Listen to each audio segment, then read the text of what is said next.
Metro 7 मार्गिकेचं काम प्रगतीपथावर. Tunnel boring machine बोगदा खडून बाहेर. तर पुढील वर्षापर्यंत अनेक मेट्रो मार्ग सेवेत येतील. मुख्यमंत्री फडणवीसांचं आश्वासन.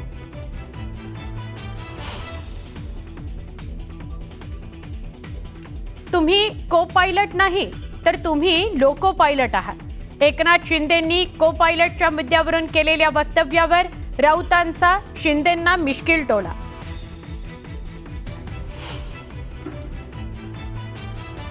नाशिकमधील हिंसाचार प्रकरणी 1,500 जणांवर गुन्हा दाखल. तर संशयित आरोपींमध्ये मविया नेते हनीफ बशीर, निलोफर शेख यांचा समावेश असल्याची चर्चा.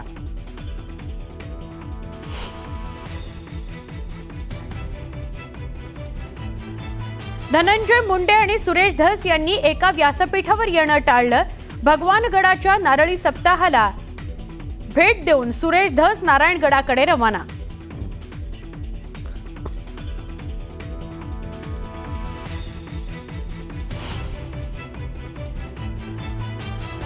पुण्यात गर्भवती महिलेच्या मृत्यूप्रकरणी जिल्हा मेडिकल बोर्डानं पोलिसांना पाठवला अहवाल.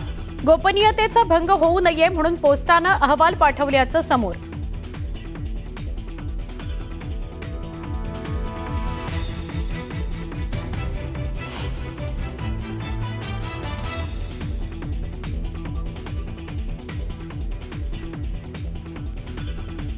राज्यात शेतकरी आत्महत्येचं सत्र सुरूच. जानेवारी ते मार्च महिन्यात मराठवाड्यात तब्बल 269 शेतकऱ्यांची आत्महत्या.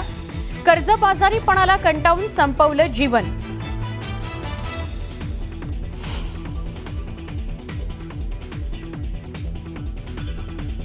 आरएसएसच्या कार्यालयाला हात लावायचा कोणात दम नाही. हिंमत असेल तर कार्यालयाचं कुलूप तोडून दाखवा.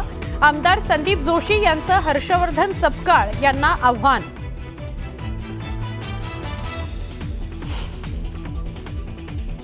राज्यात इयत्ता पहिलीपासून हिंदी भाषा सक्तीची. नव्या शैक्षणिक धोरणानुसार तृतीय भाषा म्हणून हिंदी भाषेचं अध्यापन अनिवार्य असणार. यंदाच्या शैक्षणिक वर्षापासून होणार अंमलबजावणी. केसगळती झालेल्या रुग्णांची आता नखगळती सुरू. बुलडाण्यातल्या शेगाव तालुक्यातला प्रकार. नख तुटू लागल्यानं ग्रामस्थांमध्ये भीती.